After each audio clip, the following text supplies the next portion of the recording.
Hi, I'm wanting to put out a disclaimer about getting clone center abducted and tortured, um, and the outcomes that came of getting tortured and forced to create music for the Illuminati.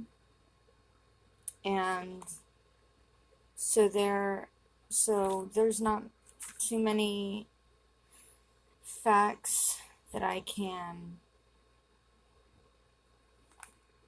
radiate on, since Donald Marshall has exposed so much everything of facts to do with this. So mostly all I have to add are my my expressive opinions, and so I'll just begin that there's real life manifestations to a lot of these consequences of these occurrences: getting clone center abducted, tortured.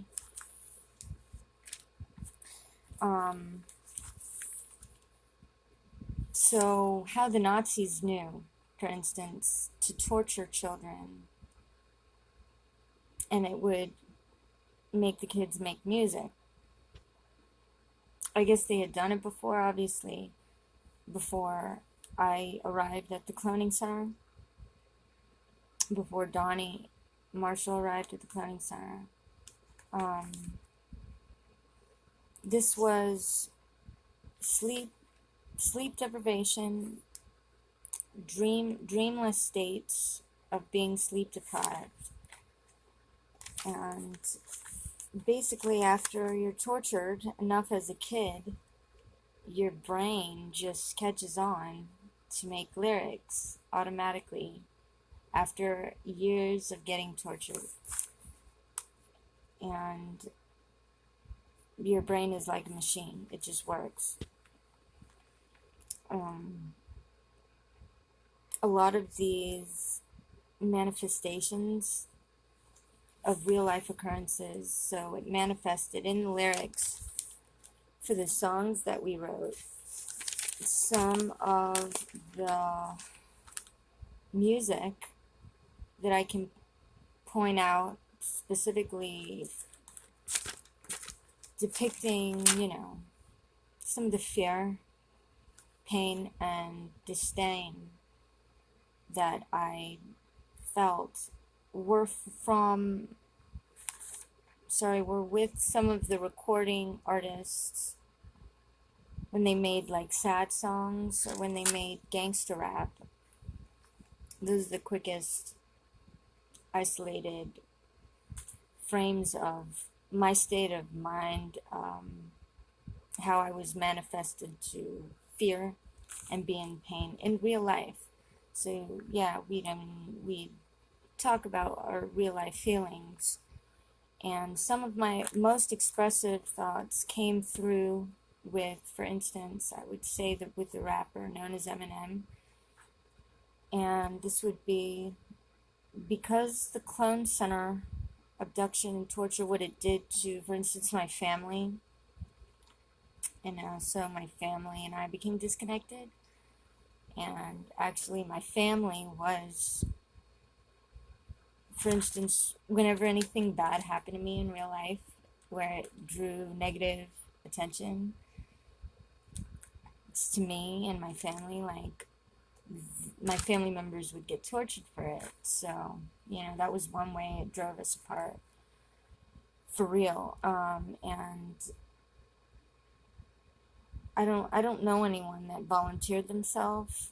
My family members obviously had something to do with my part doing it to me. I was microchipped I was not 1 year old yet when I was microchipped and brought.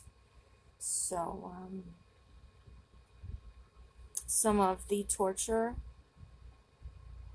as younger than 1 year old, I was sliced open with swords, and then obviously they offed my clone,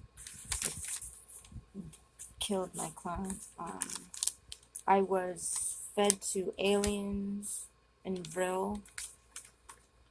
I was made to experience unnecessary, painful medical experiments with no pain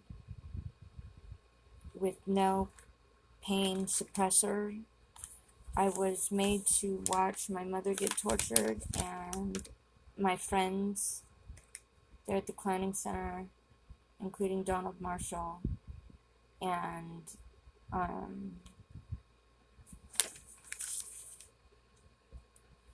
yeah, and made to watch kids get killed. And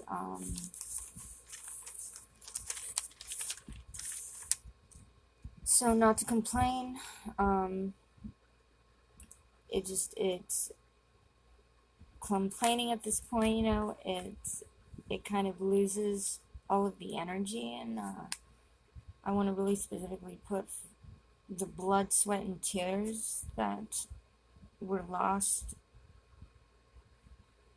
with all of it.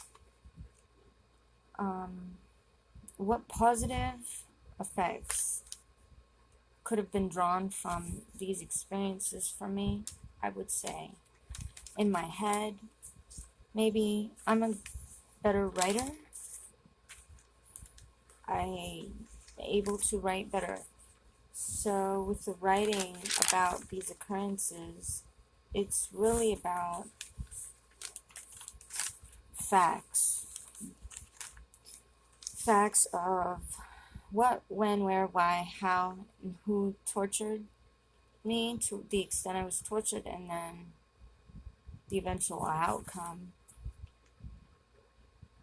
was music, making all that music.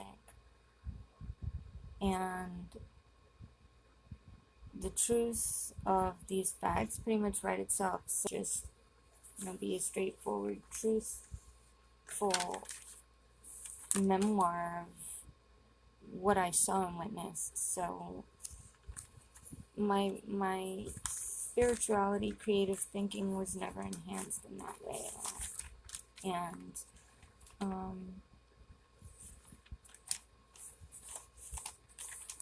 so yeah, this is where all of the music came from. Clone Center, abductees, getting tortured as kids.